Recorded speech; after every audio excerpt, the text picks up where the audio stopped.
हरे कृष्णा। और सभी भक्तों का हार्दिक स्वागत है आज के श्री राम कथा में। तो आज हम लोग चर्चा कर रहे हैं श्री वाल्मीकि रामायण से, और इसके पहले स्कंद बालकांड के चौथे अध्याय Kush and Lav meet lord Ramchandra. इसके श्लोक संख्या 35-36 पे लास्ट में हमने चर्चा किया। इसमें और थोड़ा सा चर्चा करेंगे। तो भगवान रामचंद्र की सभा में कुश और लव विद्यमान है, उपस्थित हैं। भगवान रामचंद्र उनको लेके आते हैं, उनका स्वागत करते हैं। और उस सभा में उपस्थित सभी लोगों, इंक्लूडिंग भरत, लक्ष्मण, शत्रुघ्न और अन्य जितने भी उनके जो है एसोसिएट्स हैं, पार्षद हैं और मिनिस्टर्स हैं, सबको भगवान जो है रिक्वेस्ट करते हैं या आदेश देते हैं कि निबोधता निबोधता यानी लिसन, आप लोग सुनिए, ध्यान से सुनिए इन दो बालकों के द्वारा जो कथा की जाएगी मेरे बारे में। रामायण की कथा है, भगवान रामचंद्र की ही कथा है। तो भगवान भी बहुत जो है तत्पर है। भगवान रामचंद्र बोल रहे हैं कि ममापि तद भूतिकरम प्रवक्ष्यते। ममापि, मुझे भी जो है अत्यधिक अत्यधिक लाभदायक लाभ मिलता है इस कथा को सुनकर, रामायण की कथा को सुनकर। क्योंकि इसमें माता सीता का प्रसंग है, इसमें भगवान के अन्य कई भक्तों का प्रसंग है, विशेष रूप से माता सीता का ही बहुत ज्यादा उनकी उनके उनके प्रसंग आते हैं। जब भगवान रामचंद्र को बहुत सांत्वना प्राप्त होती है, क्योंकि माता सीता को अभी ऑलरेडी वो जो है वन में छोड़ के आए, वो वाल्मीकि आश्रम में छुड़वा दिए लक्ष्मण जी के माध्यम से। तो सीता माता के विरह में है। तो बोल रहे हैं ममापि तद भूति करा, मुझे भी अत्यंत लाभदायक लाभ प्राप्त होता है। तो आप सब लोग इसको ध्यान से इस प्रकार से यहाँ पे ये, तो हम लोग इसके तात्पर्य को पढ़ रहे थे, तात्पर्य को आगे पढ़ते हैं। It will sustain me, भगवान बोल रहे हैं। Therefore, this greatly potent life story will do good to me. It will sustain me, who have become emaciated without my beloved wife. ये हमने last time. Some claim that Lord Rama requested others to listen to the recitation of Kush and Love because they were great souls about to speak on the greatly potent life story of Lord Rama. In response, the following can be said. But that would lead to self-glorification, inappropriate for Sri Ramchandra, a hero, that hero who never glorifies himself. Had the composition been about him, his listening to it and it being greatly influential on him, greatly potent, would be absolutely inappropriate. Indeed, even an ordinary man is ashamed to hear a composition on himself. Therefore, the Acharyas understand Lord Rama's statement differently. यहाँ पे भगवान रामचंद्र जब बोल रहे हैं कि उनको भी बहुत तत्परता है रामायण इस कथा को सुनने के लिए, तो निश्चित रूप में भगवान रामचंद्र इस उद्देश्य से नहीं बोल रहे हैं कि वो अपने गुणगान को सुनना चाहते हैं। उनका उद्देश्य क्या है ऑलरेडी बताया गया है, आचार्य लोग वर्णन करते हैं कि माता सीता के चरित्र को सुनने में इंटरेस्ट है। This composition is not the life story of Lord Rama, rather it is the life story of Sita Devi, for it has already been stated by Shri Valmiki that this is the great life story of Shri Sita.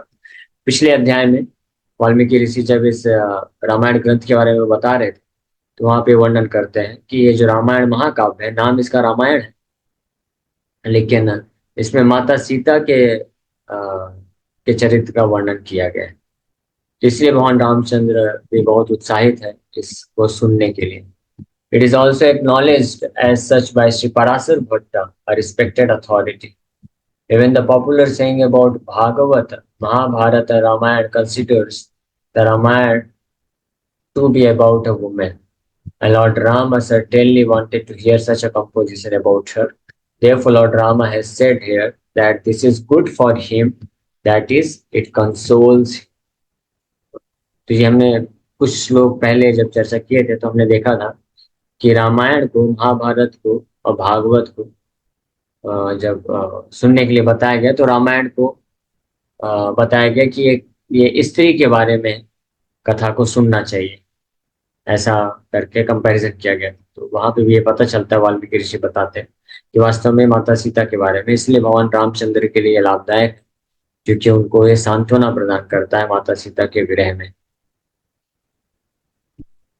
As it will be mentioned later, Lord Rama will be considered of immeasurable power because of Sita Devi. Apareyam hi tat tejo yasya sa janakatmaja. Unbounded is the prowess of the possessor of Janaka's daughter Sita. तो ये आगे वर्णन आएगा तीसरे स्कंद में। तो भगवान रामचंद्र को जो है अपरेयम यानी असीमित मात्रा से शक्ति धारण करने वाले के रूप में बताया गया है। क्यों? Because he is the possessor of mother Sita. Sita माता के पति होने के कारण वो असीमित मात्रा में शक्ति है, क्योंकि माता सीता के ही इस कथा से भगवान रामचंद्र की जो असीमित शक्ति है वो प्रदर्शित हुई।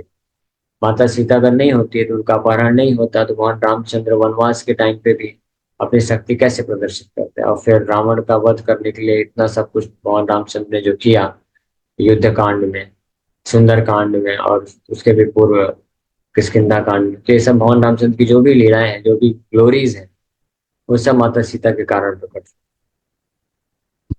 Lord Rama considered thus while accepting Vibhishan, he had mentioned that even if Vibhishan might have been at fault due to his association with Ram, because of his surrender unto Lord Rama out of friendship, Lord Rama forgave. So, Vibhishan जब आए थे शरण लेने के लिए, तो उस वक्त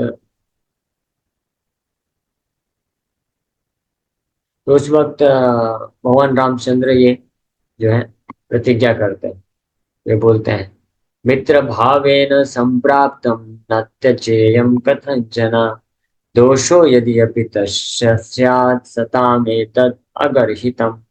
If one has come to me in a friendly spirit, I will never ever abandon him, even if he has some defect. This is honored by the civilized. भगवान रामचंद्र ये डिक्लेयर किए कि कोई भी व्यक्ति विभीषण के प्रसंग से, और इसी से संबंधित एक और श्लोक बहुत फेमस बोलते हैं भगवान रामचंद्र, सकृदेव प्रपन्नाय, एक बार भी कोई आगे शरण लेता है। तो इस श्लोक भगवान बोल रहे हैं मित्र भावेन संप्राप्त, अगर मित्र के भाव से कोई एक मेरा शरण लेता है तो I will never ever abandon him, मैं कभी उसको त्याग नहीं करूंगा, अगर उसके अंदर कुछ दोष भी क्यों ना हो। और ये ऑलरेडी भगवान जो है प्रूव कर चुके थे सुग्रीव के केस में, और यहाँ पे विभीषण जब आए तो भगवान ने उसी प्रकार का वचन रखा। But Sita Devi forgave the Rakshasas who had tortured her earlier on, even though they did not actually surrender unto पापानां च शुभानां वा वधार्हाणां प्लवंगमा कार्यं कारुण्य आर्येण न कश्चिन्नापराध्यते. O monkey, O noble person, O monkey, a noble person should be compassionate upon all who deserve to be killed. Whether they are sinful or pious, nobody is free from faults.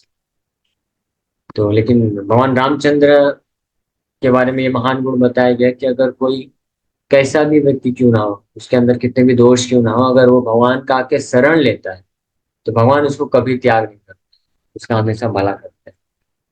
लेकिन माता सीता के बारे में बताया गया है कि भगवान रामचंद्र फिर भी एक कंडीशन रखे कि आके क्या करेगा वो, कि मित्र भाव है ना संप्राप्त। और उस श्लोक में, दूसरे श्लोक में भगवान बोलते हैं कि सकृत एवं प्रपन्नाय प्रकृष्ट रूपेण पन्नाय, यानी पूरी तरीके से अगर कोई शरण ले लेता है भगवान का, भले उसमें कितने भी दोष हो और फिर भले वो माया में चला जाए, भगवान उसकी रक्षा करते, उसको कभी त्यागते नहीं। तो ये वास्तव में बहुत महान गुण है भगवान का। लेकिन इससे भी ज्यादा महान गुण सीता माता के बारे में बताया जा रहा है कि वो ऐसे लोगों को भी क्षमा करने के लिए तैयार हो गई जो कि उनका शरण लेने के लिए तत्पर भी नहीं हुए, राक्षसी। तो हनुमान जी को माता सीता, जब हनुमान जी देखे माता सीता के इस अवस्था हो, तो हनुमान जी तो तैयार हो गए थे उनको सबक सिखाने के लिए उन राक्षसियों। लेकिन माता सीता बोले नहीं नहीं, ये श्लोक बोलते हैं ओ मंकी, हनुमान जी को एड्रेस करते हुए बोलते हैं कि जो है अ Nobel person should be compassionate, जो सज्जन व्यक्ति होते हैं उनको दया दिखानी चाहिए उन लोगों पे भी जो जो मारने के योग्य हैं, जो मरने के योग है, जिनके ऊपर, जिनको मृत्यु दंड मिलना चाहिए, जिनको उनके कार्यों के कारण, ऐसे लोगों को भी क्षमा कर देना चाहिए, जो है सज्जन व्यक्तियों के द्वारा। ऐसे लोगों को भी क्षमा करके माता सीता उनको भी आश्रय प्रदान। Therefore, Lord Rama considered her character to be superior to his character. इसलिए भगवान रामचंद्र माता सीता के चरित्र को अपने से भी महान समझते थे। और यही कारण है कि भगवान रामचंद्र भी इतने उत्सुक हुए माता सीता के चरित्र को सुनने के लिए बारंबार। और वो इसीलिए सभा में सबको प्रेरित कर रहे हैं कि आप सब लोग सुनो ध्यान से। ततस्तु राम वचा प्रचोदिता अगायतां मार्ग विधान संपदा सचापि रामः परिषद्गतः सनय बुभूषया सक्तमना बभूवः। तत्पश्चात, then impelled by the words of Sri Ramchandra, they followed the marga style of singing. कौन? लव और कुश। मार्ग स्टाइल ऑफ सिंगिंग, मार्ग तरीके से, मार्ग विधान संपदा। Lord Rama slowly descended from his Simhasan and sat with his assembly. Indeed, he desired to happily hear the Ramayana, his mind attached to the songs of the two boys. इस प्रकार से भगवान रामचंद्र के द्वारा प्रेरित करने भगवान रामचंद्र उत्साह दिए, यहाँ आप गाइए, हम सब लोग उत्सुक हैं। और ये उत्साह खुद भी वो सुनना चाहते थे, और साथ ही साथ में उस सभा में उपस्थित अपने सभी जो पार्षद हैं, मित्र बंधु हैं, मित्र हैं, मिनिस्टर हैं, भाइयों, सबको भगवान ने बोला, उत्साहित किया कि आप सब सुनिए। और इतना ही नहीं, अपने राज सिंहासन को छोड़ करके बाकी असेंबली वालों के साथ मिलके बैठ गए, अपने उत्साह को और दिखाने के लिए, प्रदर्शित करने के लिए कि हम लोग बहुत, मैं भी बहुत उत्कंठित हूँ आपके द्वारा सुनने के लिए। तो वो बालक, दोनों बालक और पुरुष भी बड़े ही इस प्रकार से इम्पेल्ड होकर के, ततस्तु राम वचः प्रचोदिता, राम वचः, भगवान रामचंद्र के इन वचनों के द्वारा जो है प्रेरित होकर के, हाँ, अगायता मार्ग विधान संपदा, मार्ग स्टाइल, संगीत में अलग अलग प्रकार के स्टाइल होते हैं, तो मार्ग स्टाइल का इस्तेमाल करके वो गाना प्रारंभ कर दिया रामायण। सह च अपि राम परिषद गता, परिषद अपने परिषद लोगों के, पार्षदों के साथ जाके बैठ गए। सनय बभूषया आसक्त मना बभूवा, आसक्त मना, पूरी तरह से आसक्त होकर के सुनने के लिए तैयार हो गए। After Lord Rama created an interest among the hearers, puss and love began to speak. This indicates the great respect they had towards Lord Rama. There are two styles of singing, the marga that is used universally and the desi used sometimes. Lord Ramchandra did not want to abruptly get down from his elevated throne as it would spoil the mood. Therefore, he slowly got down from the throne to be amidst his assembly. The Lord considered that being seated on his elevated Simhasan was akin to being alone.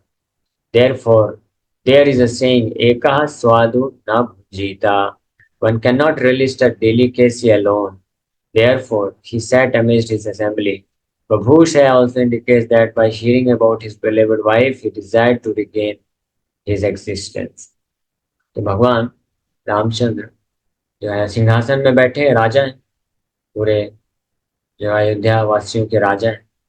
तो लेकिन रामायण को सुन करके उसको, उसका स्वाद आस्वादन करना चाहते थे, इसलिए वो अपने सिंहासन से उतर करके सबके साथ बैठ के, जितने पार्षद, उनके पार्षद ही मिनिस्टर्स हैं, भाई हैं, और अन्य जितने भी उनके मित्र बंधु हैं, तो उन सब के साथ बैठ करके वो रेलिश करना चाहते हैं, सुनना चाहते हैं। तो इसलिए वो अपने सिंहासन से उतर के आए और मार्ग स्टाइल में वो लोग गा रहे हैं।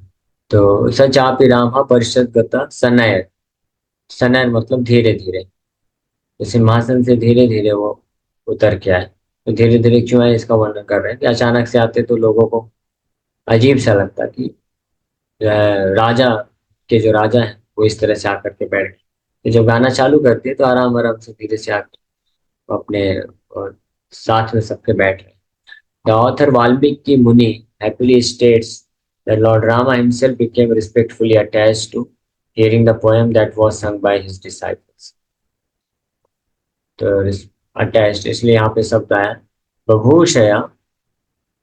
यानी उसको अनुभव करने के लिए बभूषया सक्त मना, यानी आसक्त होकर के बभूवहा, उनके द्वारा लव और कुश के द्वारा ये जो सॉन्ग गाया जा रहा है इसको सुनने के लिए अपनी तत्परता को दिखाए। तो इस प्रकार से ये जो अ, चौथा अध्याय है, Lav and Kush meet lord Ramchandra, ये संपूर्ण होता है।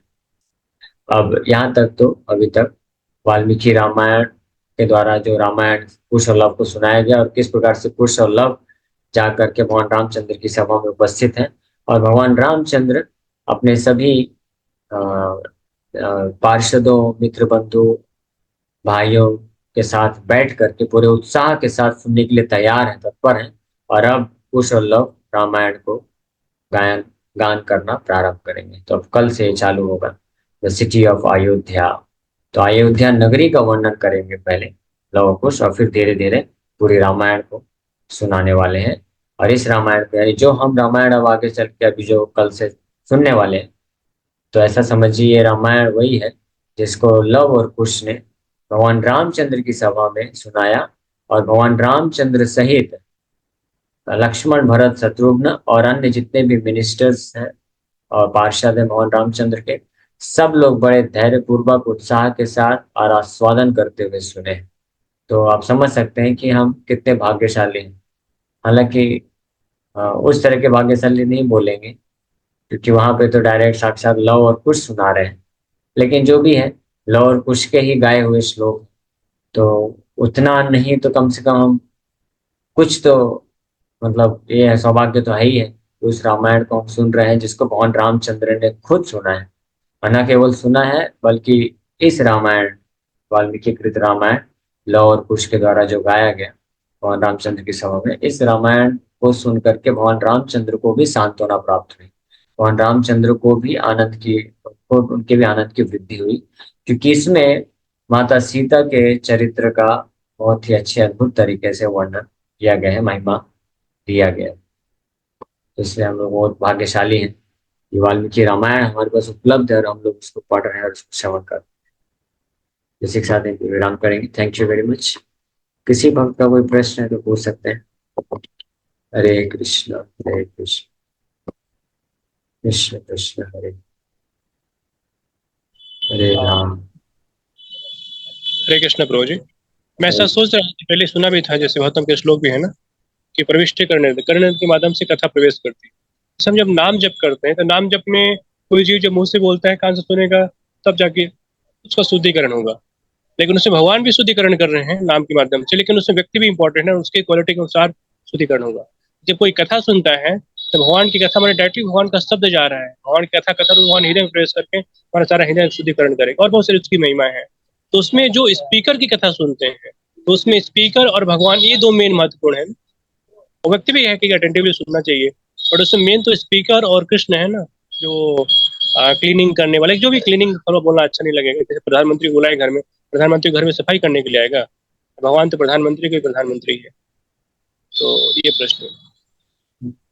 सही बात है। तो भगवान तो प्रधानमंत्री के भी प्रधानमंत्री हैं, परम भगवान हैं। लेकिन देखिए, सोचिए, भगवान कितना जो है इस हद तक जाते हैं कि हमारे हृदय में कर्ण रंध्रेण, कर्ण के माध्यम से हृदय में उपस्थित होकर के भगवान सफाई का कार्य कर। सोचिए, हमारे हृदय का मार्जन करने के लिए तैयार है। तो ये भगवान करते हैं, ममता है, वत्सलता है। जैसे माँ होती है तो बच्चा जो है टॉयलेट कर देता है, तो माँ भले ही माँ बाप कितने भी बहुत बड़े हों या प्रधानमंत्री और उस लेवल के भी होंगे, तब भी अपने बच्चे का वो टॉयलेट साफ करती है माँ, प्रेम पूर्वक, क्योंकि वत्सलता है। तो उसी प्रकार से भगवान, हम सब भगवान के अंश हैं, तो भगवान के हृदय में हमारे प्रति इतना दया है, वत्सलता है, प्रेम है, कि भगवान हम इस भौतिक जगत में भी आकर के हमको, हमारे अनर्थों को साफ करने के लिए तैयार हैं। तो अब हमको कितना और सीरियस होना चाहिए कि हम, ताकि इसका लाभ उठा सके। और दूसरा, प्रभु जी ने बहुत सही बात बोला कि हरिनाम जब तो मान जो भक्त लोग हैं वो जब करते हैं बड़े ध्यान पूर्वक, अच्छे से संकल्प पूर्वक, तो हरिनाम जब करते हैं फिर वो अंदर जाता है।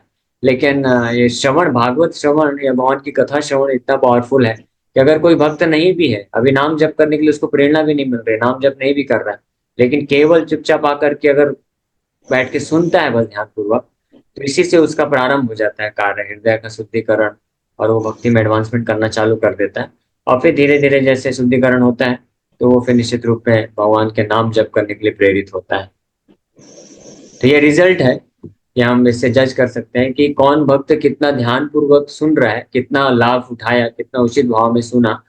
ये रिजल्ट है कि वो उसको उतना ही फिर जैसे जैसे कथा श्रवण करेगा उतना ही उसको प्रेरणा मिलेगा नाम जप करने की। इसलिए हम लोग देखते हैं कि हमारे ऑनलाइन कथा में पिछले महीने से, पिछले कई महीने से हम लोग कर रहे हैं, तो कई भक्त लोग इतना प्रेरित हो रहे हैं कथा श्रवण करके कि वो लोग 16 माला डेली कर रहे हैं। अभी कुछ भक्त लोग 64 माला डेली कर रहे हैं, कुछ 32 माला डेली करने का। तो इस तरह से ये संकल्प लेना चाहिए।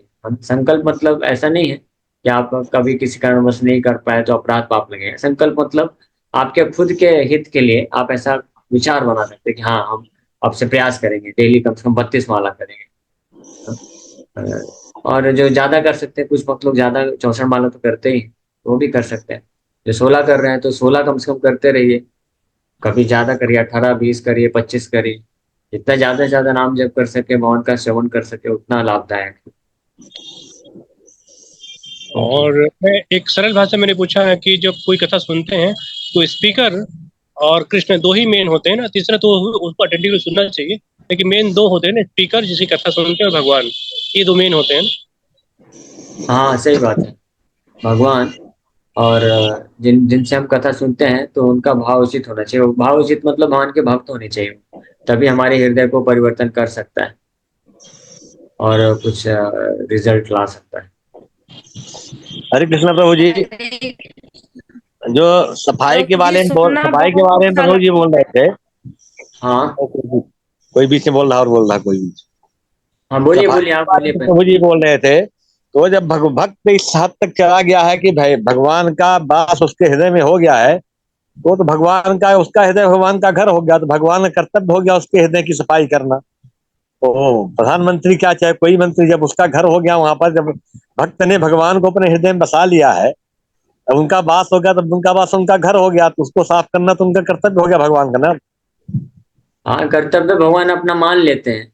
वो तो भगवान की दया है, कृपा है, भगवान की महानता है कि वो ऐसा सोचते हैं कि अरे ये मेरे ही तो अंश है। जीवता हमारा दास, महाप्रभु बोलते हैं, नवदीप धाम में वर्णन है। महाप्रभु भक्तिविनोद ठाकुर बताते हैं, महाप्रभु बोलते हैं, जीवता हमारा दास आमी तार प्रभु, आमी न तारिले से ही कबे, से ही न तारी कब।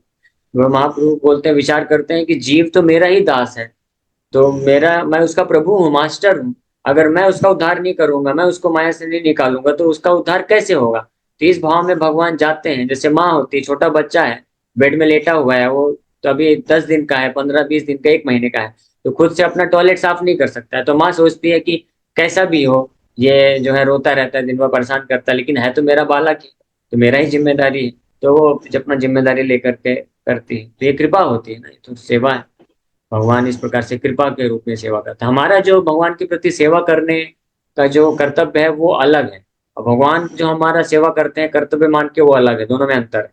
हमारा हम तो वास्तव में हम जो है, हमको मस्ट है हमारे लिए कि हमको तो करना ही चाहिए, क्योंकि हम भगवान से इतना कुछ प्राप्त कर रहे हैं। तो अगर हम नहीं करेंगे तो वो हम ऋणी रह जाएंगे।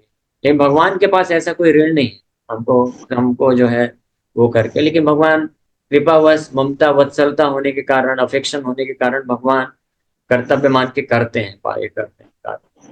तो सही बात।